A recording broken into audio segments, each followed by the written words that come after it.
Hi everyone, my name is Faye Smith. I'm the owner and lead stylist at Faye Smith Agency. We're a makeup and hair artist team located all across Canada. I frequently get asked how I went from being a makeup student to the owner of a makeup and hair artist agency with over 80 artists on our team now. Today, I'm gonna tell you at least how to get going with things and how to go from being a makeup student to a freelance makeup artist.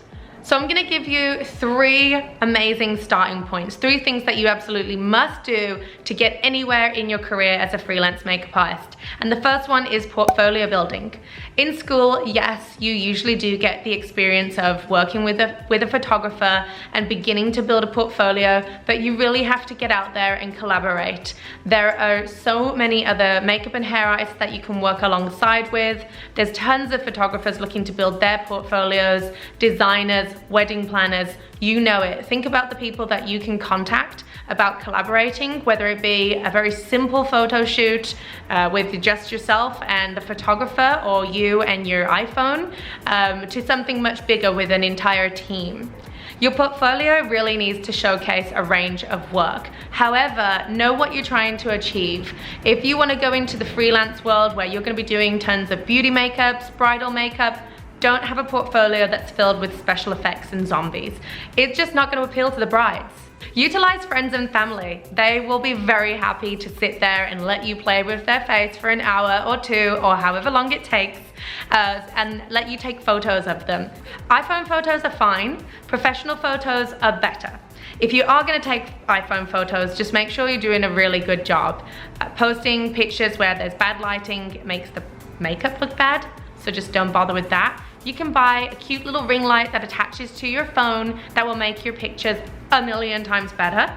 Also, you can touch base on learning just the basics of editing, but make sure not to over edit your photos because you really want to showcase what you can actually achieve and not what the computer can hide.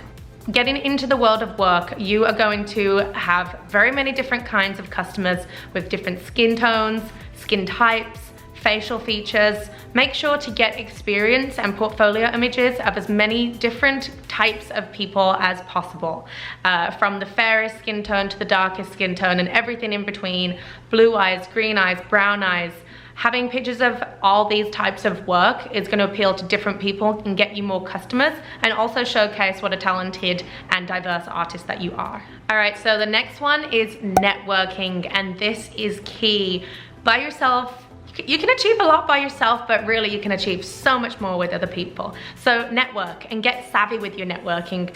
Back in my day, was a while ago now, I used to go to the nightclub and give out my business cards to people in the nightclub. That is how I got my first job on a wedding. I was on a pub crawl that I found on Craigslist, yeah, because, you know, that's a fun thing to do.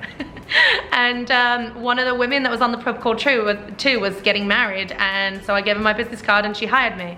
And then her friend the next year hired me, and that is what started Faye Smith Agency, in all honesty. So give out your business cards. Another thing that I love to do is actually pin them on the cork boards in all of the coffee stores.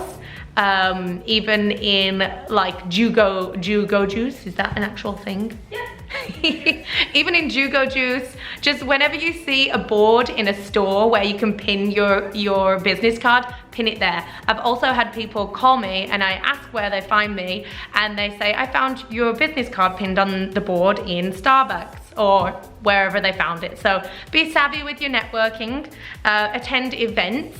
Obviously, a lot of events are online now, so you can attend online events very easily from the comfort of your own home, and you can also attend in-person events when we are allowed again.